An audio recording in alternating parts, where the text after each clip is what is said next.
మీరు చిత్తా నక్షత్రం, స్వాతి నక్షత్రం, విశాఖ నక్షత్రం ఈ 3 నక్షత్రాల్లో జన్మించారా? ఈ 3 నక్షత్రాల్లో జన్మించిన వారు కామన్‌గా తులారాశికి చెందినవారై ఉంటారు. ఈ 3 నక్షత్రాల్లో జన్మించి తులారాశికి చెందిన వారికి ఈ సంవత్సరం కనుక చూసుకున్నట్లయితే జూన్ 2 తర్వాత నుండి వీరికి కొన్ని చిన్న చిన్న సమస్యలు వచ్చే అవకాశం ఉంది. ముఖ్యంగా ఫైనాన్షియల్ ప్రాబ్లమ్స్ అనేటివి వీరికి ఎక్కువగా వస్తూ ఉంటాయి. అదేవిధంగా ఏమైనా పనులు అనుకుంటే ఆ పనులన్నీ పెండింగ్లో పడిపోతూ ఉంటాయి.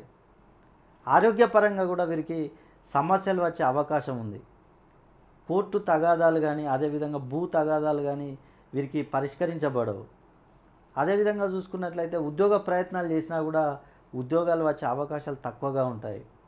ఎందుకంటే ఈ తులారాశికి గురుడు కర్మస్థానంలో ఉండడం వల్ల వీరికి అనేక ఇబ్బందులు మొదలవుతూ ఉంటాయి. అదేవిధంగా శని వీరికి 6వ స్థానంలో ఉంది. కాబట్టి వీరికి చిన్న చిన్న సమస్యలు వచ్చే అవకాశం ఉంది.